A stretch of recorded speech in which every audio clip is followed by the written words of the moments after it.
First, thank you everybody for joining us and listening in on our panel discussion today about the direction and change in mobile payments. Over the last 18 months, we've experienced significant disruption with the pandemic, subsequent reopening, and economic recovery. A lot's changed, and some things in the short term, others more permanently. And I'm honored today to host this group of highly accomplished panelists to learn about their opinions and important takeaways from the last year, and what we can expect to come in mobile and digital payments in the years ahead. What's important for us to consider as payments professionals? What trends are most important, and what should we all be thinking about regarding our future investments as we gear up for 2022 and 2023? So given this is the Mobile Payments Conference, I want to start with a very simple question for all of our panelists.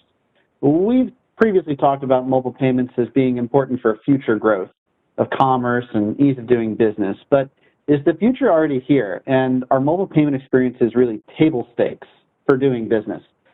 Peter Davey, as the guy with innovation in your title, why don't we start with you? Thanks, Mike. Absolutely. I think the pandemic has actually shown us even more so that mobile payment experiences and digital experiences need to be in place for folks to leverage. In fact, if you look at some of the statistics from the pandemic in terms of growth of the internet, 96.6% of growth across 7.3% of folks engaging in the internet was all smartphone enabled, which means that some people's primary access to the internet is through a smartphone or a mobile tablet device. Which means that things need to be geared toward those devices. And we've all suffered with those mixed experiences where you go to a website on a mobile device and it doesn't quite format itself the right way. And increasingly, we're looking for applications to help to secure and to drive commerce forward. So I think the pandemic is certainly, from a consumer perspective, driven us to know that indeed digital experiences are necessary. But I think even more so from a business perspective, when you think about even businesses engaging, leveraging tablets as part of the business ecosystem, leveraging mobile devices to be able to accomplish work, especially remotely, as we all had to be remote for a certain portion of time, those things aren't going to change. And in fact, I think the consumer experiences are going to drive even more need on the corporate side to be able to allow us to engage through mobile and digital channels. The reality is mobile payments were table stakes before the pandemic. The pandemic helped to solidify the fact that these are definitely needed to move forward, and coming out of the pandemic, we are seeing increased adoption in all of those areas to be able to engage digitally. Thanks, Peter. So, Peter Gordon, how about from a banking perspective? You're leading U.S. Bank's emerging money movement team and emerging money movement strategy. Same question for you. Yeah, I think, thanks, Mike. I think Peter Davey hit on a lot of the topics. And so I'll just, maybe I can categorize some of them and put them in perspective. So we are seeing many of the trends Peter talked about. The pandemic accelerated things, the engagement of customers, a mobile-first attitude. But I think we have basically three themes I heard Peter talk about, and then we talk about internally: being connected, instant, and embedded, or having invisible payments. So connected, meaning Peter talked about both consumer use cases and B2B use cases. So the consumer is always connected. And in a business use case, maybe it's connected via mobile, or maybe it's connected via an API. But you're actually connected all the time with the ecosystem. I think it's really important. And then what consumers have come to know prior to the pandemic and before is really that instant gratification. And that's really where we're excited to talk about how real-time payments and Zelle fit into this model. And I'm sure we'll elaborate that on more. So really, connected, then instant. And then last is, I think, where we're going.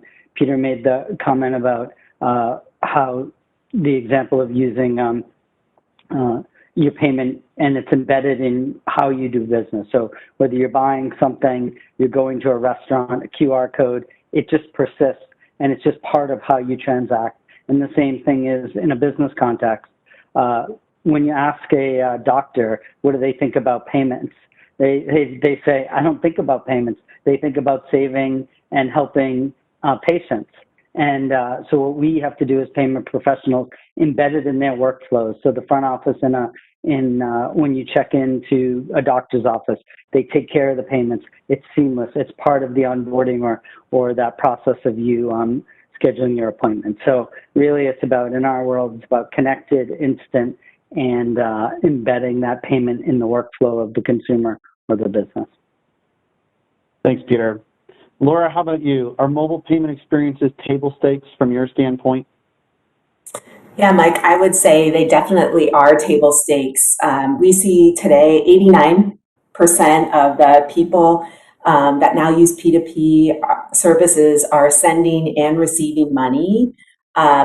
Use of this type of payments is very high. We saw that as a result of COVID. It's driving those practices even higher, whether that's we can see through the Zelle network, how people are using their payments if they happen to record what it's for. And we saw, a lot of people taking care of neighbors, family, friends during COVID. And it's just become a habit that we're seeing more and more people digitally engaged and doing mobile payments. And they want to do it fast and have a seamless experience. And beyond simply table stakes, the rise of mobile payments is really an opportunity similar to what both Peters were saying. It's number one, we feel it's the opportunity to meet digital needs of an increasing tech savvy consumer base. People have figured out how to pay during that pandemic using their mobile device. People see the QR codes at the restaurants, like Peter was saying, and they're comfortable with QR codes now. And then we also see number two, that it really offers an experience, a way for you to differentiate your digital engagement with your particular brand, whether that's a bank brand, a credit union brand, but it does provide that differentiation experience. And then specifically for financial institutions, just echoing, Peter, what you said, we see through the Zelle participants of the 1,500 roughly that have signed up, a few things. One, higher digital engagement among their customers is correlated to increased monthly revenue per customer. It's also, we see an increased average of number of products that are held by those customers. And we finally see a lower customer attrition. Customers are happy to be able to have fast, safe, secure, easy payments. And we see that they like getting that through their financial institution. Thanks, Laura. So I think we have consensus on that answer, but maybe to play devil's advocate or probe just a little bit, in anybody's experience here, are there any segments or industries specifically that still have a ways to go where mobile adoption, mobile usage really isn't important or isn't a priority?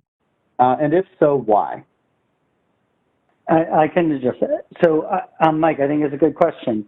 One of the real areas that we think will be really disrupted is healthcare. I mentioned in my opening remarks that when you ask a doctor, we did some work with doctors and people who work in patient offices or doctor's offices with less than 50 doctors. And you say, well, what do you think? How do you think of payments and what do you do? And they just absolutely blank stares because they don't think about it. And so they're not engaged in mobile. I think there's an example. I was doing some research, my team was, and Microsoft bought Nuance Communication, their largest acquisition, for $20 billion. And when you listen to what Satya Nadella talked about, he talked about adding voice and the combination of Microsoft rebuilding the front office of healthcare environments and how speech and technology and mobile can really enable and really differentiate healthcare in the front office. And we've been talking about that for years, but I think that's really one area that is yet to be fully disrupted and transformed. I think we as financial institutions we've been on this journey for a while, but now I think healthcare is the next large industry to go through that transformation? So I think another area that I would say is probably the federal government as well as state and local government.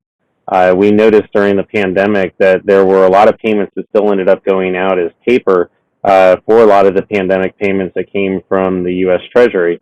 That obviously is an opportunity to leverage things like Zelle, utilizing social aliases to be able to perfect those payments, leveraging RTP to be able to get those payments instantly into customers' bank accounts.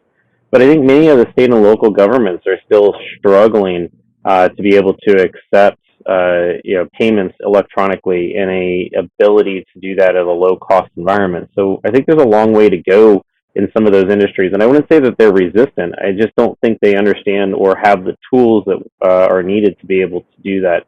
So I was saying that I think another area that is underserved is the small business areas, and I think Laura can add in on that in terms of what they're seeing in small business. But we tend to only offer small portions of electronic payments to small businesses, and I think there's a better way in which financial institutions and fintechs can come together to offer those services as more of a turnkey opportunity.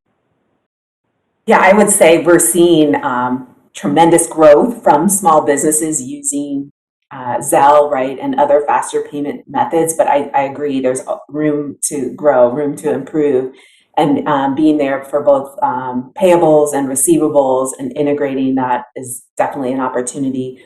Another opportunity that we're seeing just at the network level and talking with our customers is maybe people don't even realize a financial institution offers faster payment solutions, right? And so making sure that it's really easy to find. So when you become a new customer, making sure that those customers are aware, or an existing customer, that you offer faster payment methods and where they are, and make it super easy to find. You don't want to have to click through multiple screens to find that. You want it front and center. So we've seen a lot of good work, whether you're opening a new account, you go in and visit a branch, or you have outbound call campaigns to help, or other kinds of education awareness to make people aware, both businesses and consumers, how they can pay using faster payments.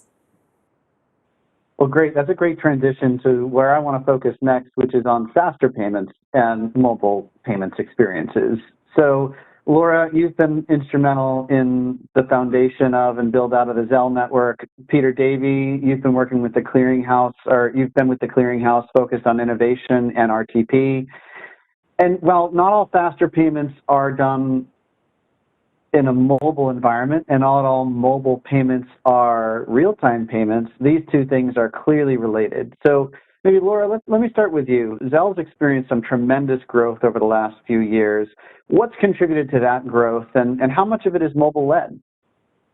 Sure, Mike. So the mobile experience has always been at the heart of Zelle. Most people experience Zelle through their mobile banking apps of their bank or credit union. And P2P services like Zelle have become what we like to call digital cash. And as users become accustomed to using digital cash, and they're accustomed to fast, quick, easy, convenient ways to pay, they expect to use it in more places. Over the past year, people began using Zelle at more often, and we see that it can be for everyday essentials such as paying the rent, splitting household expenses, as well as paying businesses. And Zelle, like other P2P players, observed incredible growth in 2020. And this momentum has continued through the first quarter of 2021, and even today as we speak. We saw 74% year-over-year increases in dollars that moved through the Zelle network, and 61% year-over-year increase in transaction volume.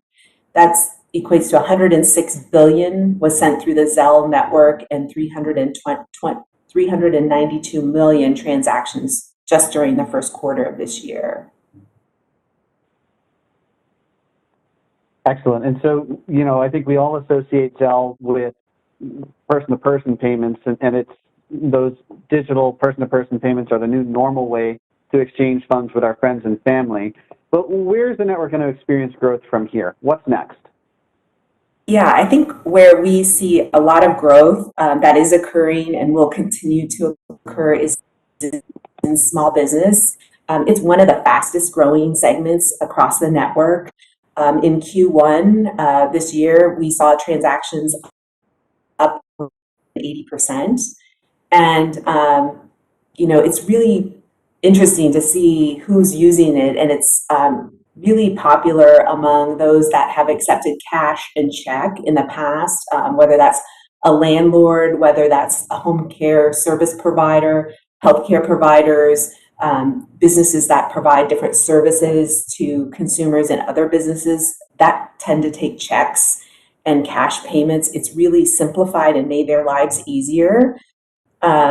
One user recently shared how they purchased a new home and needed a bunch of services performed before they moved into their home. And also they were selling an older home and moving out, right? So you can imagine you have to get the locksmith to change your locks. You have to have the handyman in to fix a couple of things that are broken both in the house you're leaving and the house that you're moving into. You've got the house cleaner and the carpet cleaner. And this particular consumer, she shared with us that how she talked to each of the vendors and asked, like, how would you like to be paid? And as the locksmith told her, hey, Zelle is the easiest way to get paid. It allows him as the business owner to easily manage his expenses. The money shows up immediately, so he knows he gets paid for that work, and he can leave knowing that money is right in his bank account. And so that seems to be the consensus that we're seeing in small business. We also are working to see growth with businesses as we are rolling out with our bank partners QR codes through the Zelle experiences. So in this use case, small businesses can have a QR code and it easily gets people out of a line, for example, to pay that small business.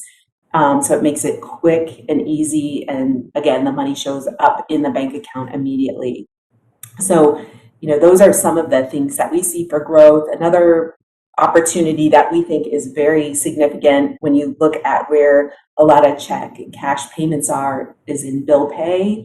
And we see that of the 15.5 billion annual bills that are paid in the US today, 38% of those are still paid offline. And so that means, a lot of expense associated with checks, a lot of expense with cash, right? A lot of calls coming into the call center. Did you get my payment?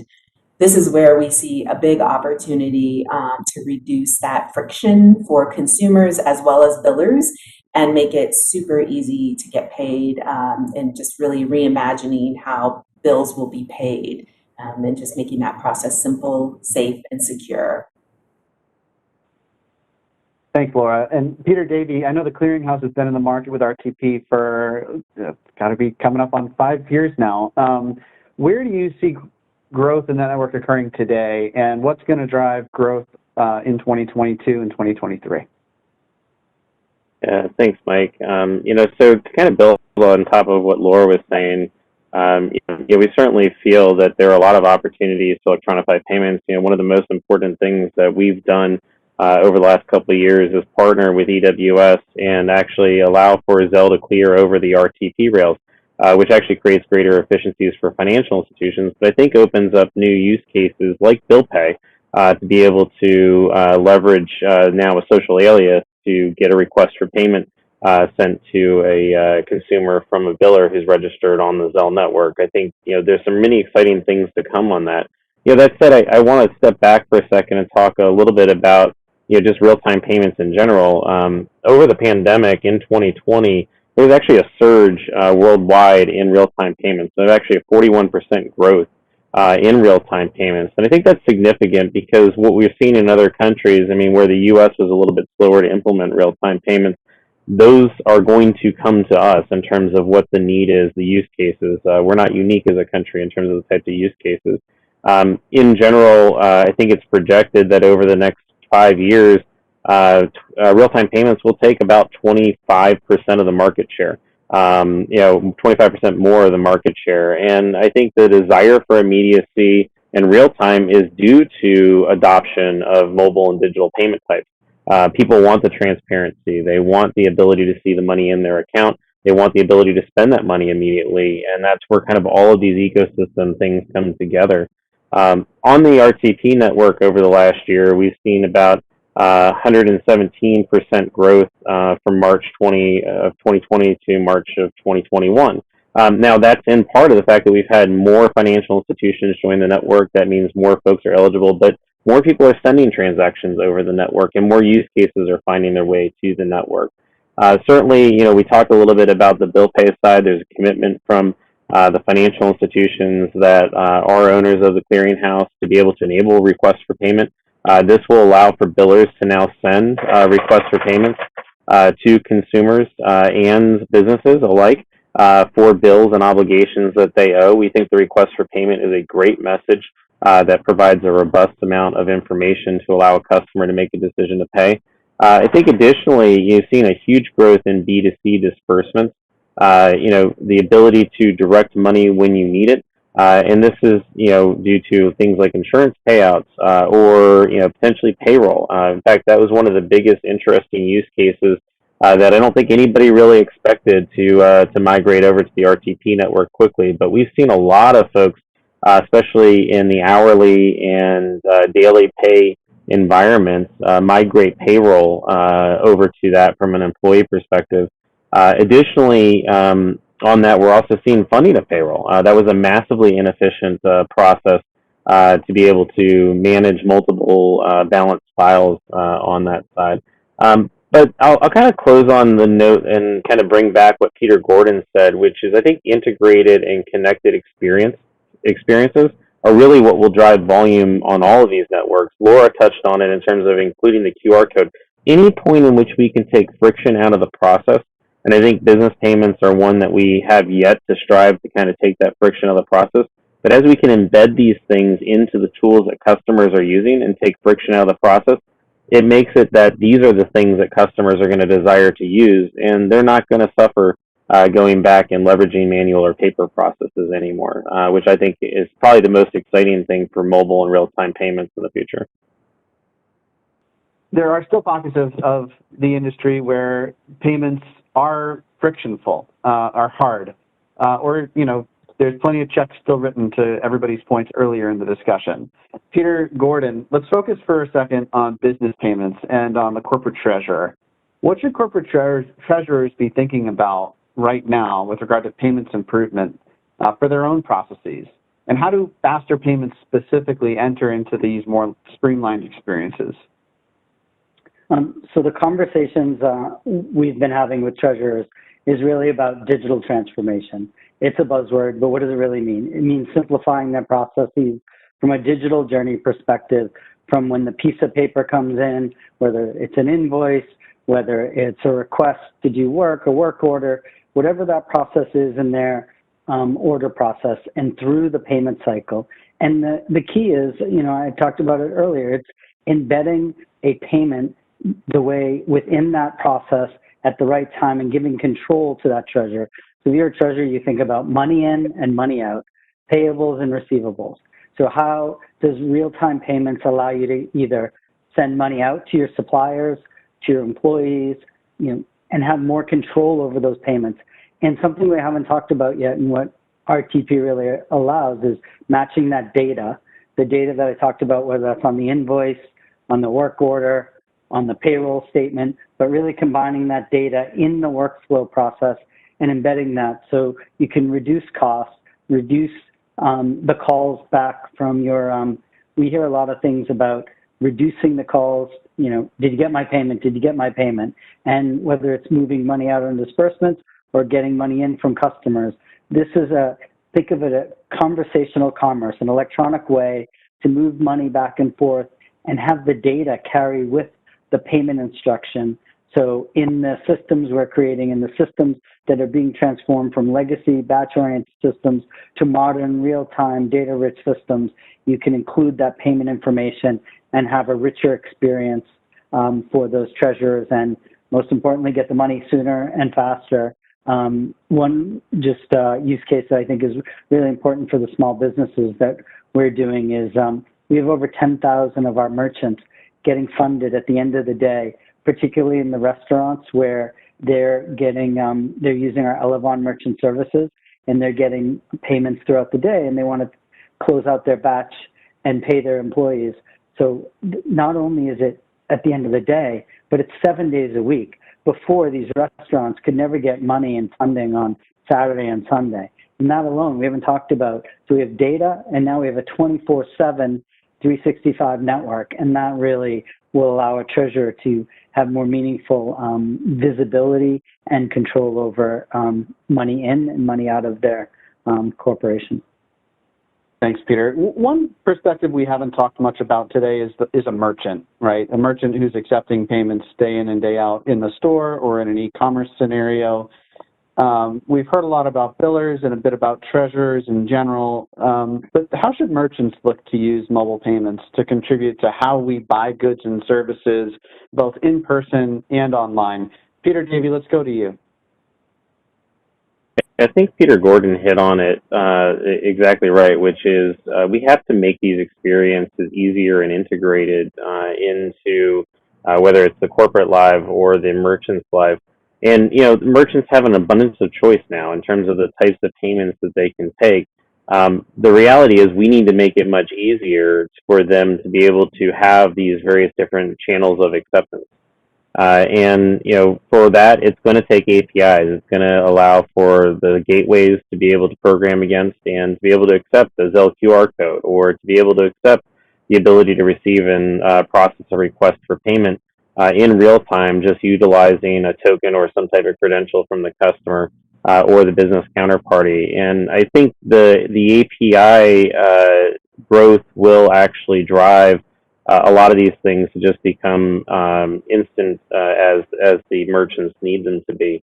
The reality is merchants want to do business. They want to do it in the most cost-effective way possible.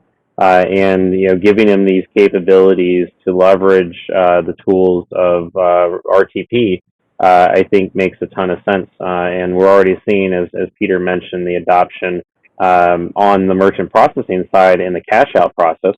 For the ability to get their funds. Why wouldn't you want to be able to leverage that in the other parts of the merchant experience as well? Clearly, we've heard from everybody on the panel today that mobile and digital experiences are of paramount importance, that many payment use cases have already migrated from these paper-based solutions to digital and mobile experiences, but clearly checks continue to survive. The journey to digital is not complete. We're somewhere between the starting line of digital transformation and the finish line. How far away are firms in general from being digitally excellent? And what does it mean to be excellent? What's it going to take to get there? I feel like we are on a really great trajectory to do that. We are on our way to excellent. Excellence is really, in my mind, where every payment just works. It's safe, it's easy, it's reliable, it's secure, and it's real time, right? And it can include lots of different payment types that this group has talked about, whether you're getting paid, your paycheck, you're checking out at the restaurant, whether you're a large corporate dispersing or a business dispersing funds. All of that has to come together and really that's when we'll know we have excellence. To get there, we really need to recruit and reorient our customers and reorient ourselves to really focus on customer-centric innovation.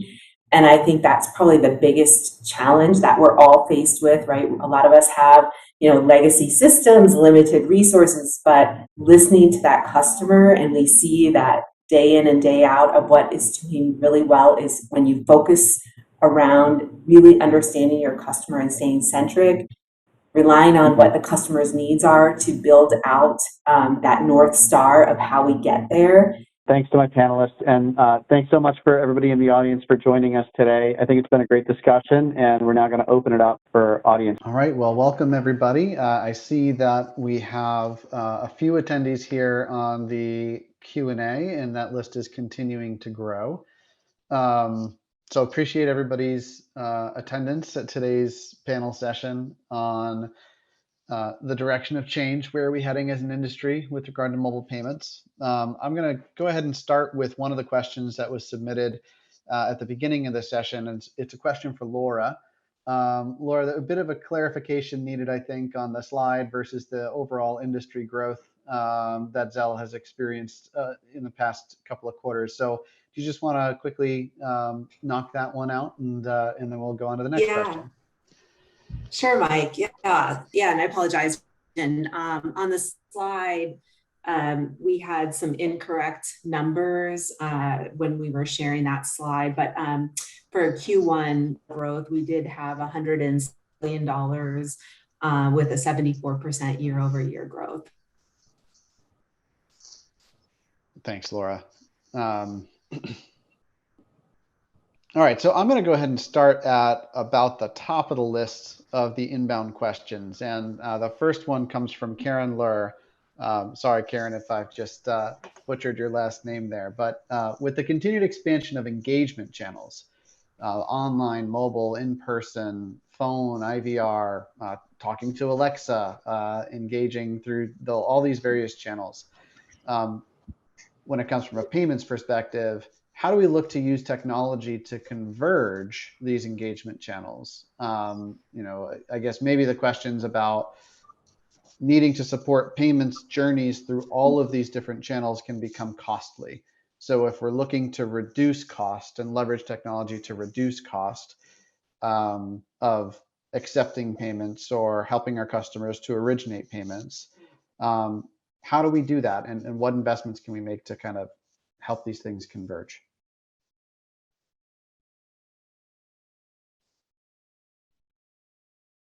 Any of our panelists want to volunteer, or should I direct that to I guess I could start, right. Mike. I was waiting for Thanks, Peter Gordon to say something really prolific, but I think it's tough. I mean, there's a couple of questions around investments and engagements. I mean, the reality is we've got so many different channels that we can now engage with, and if you're not present on those channels, you potentially are missing out on being able to service your customers. So I do think that depending on the demographics, depending on what your customer profile looks like, you may choose one channel over another.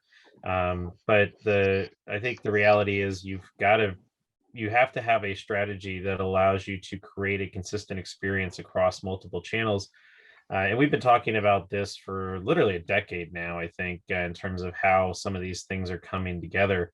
But somebody may start their transaction on a phone and decide that they want to finish on a PC, or they want to finish on a tablet, and being able to save state, being able to provide for those capabilities are good. Or being able to even interface with a voice assistant and then ask the voice assistant to send you a link to continue the transaction somewhere else. The good news is I think there's a metric ton of companies out there now that are looking at engagement and how they can pull those together almost like an engagement hub. So I think the reality is finding a good partner that can help you to achieve those goals. I agree. I'm just going to add on. Sorry, I was sleeping at the switch. It's in Q&A time, but I agree. It's really a wonderful time to be in payments. You guys have seen the massive investments that's gone into fintechs. And so a lot of our friends and colleagues and former colleagues are trying to solve some of these problems. So I'm really excited. I think what Mike and Laura and Peter and I have done is help the industry put the foundation in place. And I'm really excited to see how people build on top of the foundation and join the things you described in your question. And so that's really what it's all about. We really are putting in the fundamental rails and some of the rules in the road and getting people connected to the rails. But the excitement, the really transformation is yet to even become. And that's where I see a lot of this evolving. Yeah, and I would just add on as well. I think just building on what both Peters said, I think once you understand your customers and problem you're solving for, really spending time to understand how they want to transact. And then there are a lot of great tools available from different partners that can share use cases, perhaps ask about other customers that may be similar to you that want to consume that. And they can oftentimes help you with the business case and help you get those testimonials, which are really important because you can learn a lot, I think, from other people that have gone before you that have endured the pain to implement something. Great. So one of the themes we were talking about earlier in the session is around real-time payments and the convergence of real-time with mobile. So a question from Marla: companies have limited funds, and there's many different networks out there or rails out there that can accomplish or have the promise of accomplishing real-timeness in payments. So how should companies think about prioritizing? And are these things truly competitive? I think Peter and Laura, we heard from you earlier about some of the interesting ways in which Zelle and RTP converge. But if you're sitting in a financial institution's shoes or a corporate shoes and thinking about, what do I prioritize given my limited capacity to do everything? How do I go about making that decision? Yeah, I can start off, and Peter, feel free to chime in. I would say, it comes down to, again, like, what is your use case? So it depends. If you're, for example, we work within Zelle, you see a lot more credit unions and community banks that are embracing Zelle because the pain point is really to help consumers, small businesses enable payments and reduce a lot of that friction, making it really easy. And then we have other financial institutions that are integrating RTP, for example. So they've solved some of the customer pain points that Zelle has helped with enabling value-added services, right? Being able to send money back and forth. But there's still challenges we see, for example, in the large corporates with disbursements. There's that credit risk, the exposure there with payments, and RTP is a great solution that solves that, right? And so we see that they complement each other. And I would say, based on the partnership that RTP and Zelle have, we complement each other and see that, both are very valuable depending on what your customers' needs are. Yeah, to add on to that, Laura, I think it was well stated. I think use case, you mentioned that being very important in terms of what is it that you're looking to solve, but some of it's also just terms of what the products are that the financial institutions you have are supporting you, right? And in many cases, these things aren't conflicting, but actually complementary.